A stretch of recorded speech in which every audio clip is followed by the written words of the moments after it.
कानी बहू। किशोरी लाल जी के बेटे राघव की शादी की बात जगह जगह चल रही थी, लेकिन किशोरी लाल जी को कोई लड़की पसंद ही नहीं आती थी। और उसकी एक ही वजह थी, किशोरी लाल जी का लालची होना। उनको लड़की वालों से मोटा दहेज चाहिए था और इसी चक्कर में एक दिन वो एक बहुत पैसे वाले के घर अपने बेटे का रिश्ता लेकर पहुंचे। उस आदमी का नाम था ओम प्रकाश। देखिए किशोरी लाल जी, मेरी एक ही बेटी है और मेरी सारी संपत्ति जायदाद सब कुछ मेरी बेटी नैना का ही है। पापा, नाम से लगता है बहुत खूबसूरत होगी। कितना अच्छा नाम है ना, नैना। ओ, वैसे बात तो सही है आपकी। अब इतना पैसा है, जमीन जायदाद है, इकलौती बेटी, आप भी क्या करेंगे? सब कुछ उसे ही देंगे ना। बिल्कुल ठीक पहचाना आपने। बस बेटी की शादी और सारी जायदाद उसके नाम। पापा, बिना देखे हाँ कर दीजिए ना। इतना अच्छा रिश्ता फिर कहाँ मिलेगा? माला माल हो जाएंगे हम। मैं अपनी बेटी को बुलाता हूँ। अरे नहीं नहीं नहीं नहीं, आपकी बेटी का नाम नैना है, सुनकर ही लगता है बहुत सुंदर होगी। रहने दीजिए अंकल, मैं तो आपकी बेटी के नाम से ही इतना खुश हो गया हूँ कि उसे बिना देखे शादी करने को तैयार हूँ। अब तो मैं उसका चेहरा सीधे शादी के बाद ही देखूंगा। और इस तरह राघव नैना का चेहरा नहीं देखता और उससे शादी कर लेता है। शादी के बाद अपनी सुहाग रात पर जब राघव नैना का घूंघट उठाकर देखता है तो नैना की आंखें बंद थी। कितने खूबसूरत हो तुम नैना, जरा अपनी आंखें खोलकर मेरी तरफ देखो तो सही। नहीं, मुझे शर्म आती है। अरे, मैंने तुम्हें शादी से पहले भी नहीं देखा और अब अगर तुम आंखें खोलकर मुझे देखोगी भी नहीं तो मुझे अच्छा कैसे लगेगा? इससे पहले कि नैना अपनी आंखें खोलकर राघव की तरफ देखती, अचानक से लाइट चली गई और राघव नैना को पूरी तरह से देख भी नहीं पाया। अगली सुबह नैना राघव के लिए नाश्ता बनाकर लेकर आई। अरे ये क्या, आधा पराठा सेका हुआ है और आधा बिल्कुल कच्चा। ये तुमने क्या किया नैना? बहू, तुमने क्या आधा पराठा तवे से नीचे लटका कर रखा था जो आधा सेका है और आधा कच्चा?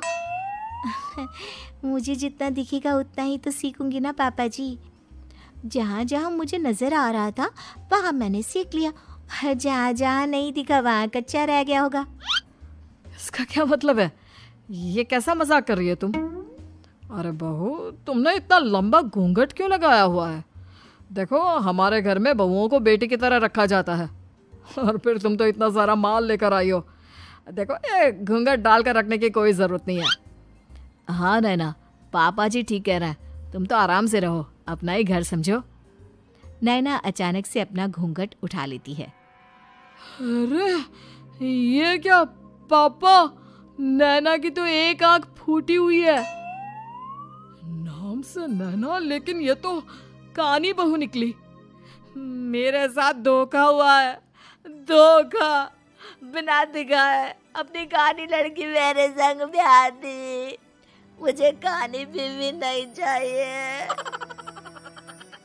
मुझे अभी ओम प्रकाश जी से बात करनी पड़ेगी। आखिर उन्होंने मेरे साथ ऐसा किया क्यों? अरे, आप लोगों ने ही तो पापा से कहा था कि आप लोग शादी से पहले मुझे देखना नहीं चाहते। अब मेरे पापा पर क्यों इल्जाम लगा रहे हैं?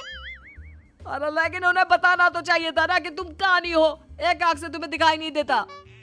किशोरी लाल और राघव नाराज होकर ओम प्रकाश को अपने घर बुलाते हैं। पापा जी, ये आपने क्या किया? शादी से पहले बताया क्यों नहीं कि नैना की आंखों में परेशानी है? अरे, आप ही ने तो लड़की देखने से मना कर दिया था। अरे लेकिन आप बता तो सकते थे।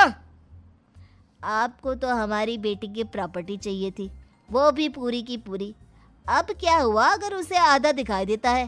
प्रॉपर्टी तो आपको पूरी मिल गई ना। अरे ये क्या बात हुई? मेरी शादी प्रॉपर्टी से नहीं, आपकी बेटी से हुई है।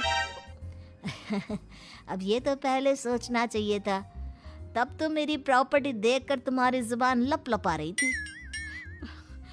लेकिन मैं कानी लड़की को अपनी बीवी बनाकर नहीं रख सकता। पापा, कुछ करिए ना आप। हाँ, करता हूँ। देखिए ओम प्रकाश जी, आप हमारे साथ ऐसा नहीं कर सकते। और तुम देखो, अगर तुमने मेरी बेटी से शादी तोड़ी ना, तो जो भी प्रॉपर्टी मैंने तुम्हें दी है वो तो पूरी की पूरी वापस ले ही लूँगा, और आधी प्रॉपर्टी तुम्हारी भी लूँगा। अरे मेरी आधी प्रॉपर्टी भला क्यों लेंगे आप? इसलिए क्योंकि मेरी बेटी को आधा नज़र आता है और उसकी नज़र अभी तक तुम्हारी आधी जायदाद पर ही पड़ी है। अब तुम उसे घर से निकालोगे तो कुछ तो लेकर जाएगी ना। और अगर हम आपकी बेटी को अपने घर की बहू बनाकर रखे तो? तो तुम्हारी पूरी प्रॉपर्टी तुम्हारी ही रहेगी, और जो मैंने तुम्हें दिया है ना उसमें से बस मैं आधा लेकर जाऊंगा। अरे लेकिन अब आप अपनी दी हुई प्रॉपर्टी में से आधी वापस क्यों लेकर जाएंगे? अगर मैं आपकी बेटी को अपनी पत्नी बनाकर रखने को तैयार हूं तो? इसलिए ताकि भविष्य में अगर तुम मेरी बेटी को धोखा दो तो उसके पास कुछ तो रहे जो पति का हो। वैसे मेरे पास तो बहुत कुछ है, लेकिन अपने पति की कोई निशानी तो उसके पास होनी चाहिए ना। अब अगर तुमने मेरी बेटी को कानी कहा तो तुम्हें प्रॉपर्टी भी कानी ही मिलेगी, पूरी नहीं। जमाए राजा। किशोरी लाल और राघव समझ चुके थे कि वो बुरी तरह फंस चुके हैं और अब उनके पास वहां से निकलने का कोई चारा नहीं है। अब समझ में आया ना, लालच बुरी बला होती है। एक तो तुम्हें प्रॉपर्टी मिली, ऊपर से बीवी मिली, उसमें तुम्हें नखरे भी दिखाने हैं। आए बड़े, चुपचाप बैठो दोनों। कुछ दिनों के बाद नैना राघव की कार लेकर बाजार घूमने निकलती है और जब कार लेकर वापस आती है, ये क्या? एक तरफ से मेरी गाड़ी पूरी खराब हो चुकी है। लगता है तुमने मेरी गाड़ी को किसी दूसरी गाड़ी के साथ एक्सीडेंट किया है। अरे अरे कितना बड़ा नुकसान कर दिया तुमने बहू। वो क्या है ना पापा जी, मुझे एक आंख से दिखाई नहीं दे रहा था, सामने से गाड़ी आ रही थी। मुझे तो सिर्फ आधा ही दिखाई दिया और वो गाड़ी मेरी कार से रगड़ते हुए निकल गई। अब मैं क्या करूं बताओ? आप इसे ठीक कराने के पैसे कौन देगा? तुम्हारे पापा। तुमने मुझसे इस तरह से बात की? अभी रुको। नैना राघव की शिकायत ओम प्रकाश को कर देती है। देखो राघव, अब जो मेरी आधी प्रॉपर्टी तुम्हारे पास थी ना, उसमें से आधी और मैं लेकर जाऊंगा, क्योंकि तुमने मेरी बेटी को डांटा। अरे नहीं पापा जी, गलती हो गई, माफ कर दो। गलती की तो कोई गुंजाइश ही नहीं। अगली बार मेरी बेटी को डांटा तो बची हुई आधी में से आधी और ले जाऊंगा। लालच के चक्कर में हम दोनों ने बहुत बड़ी गलती कर दी बेटा। एक तो तुम्हें कानी बहू मिली और ऊपर से जो माल मिला वो भी काना। इस तरह राघव की हर एक गलती पर ओम प्रकाश उसकी प्रॉपर्टी का आधा आधा हिस्सा लेकर अपना सारा माल वापस ले गया और राघव को कानी बीवी से काम चलाना पड़ा। भाई लालच वाकई में बुरी बला है।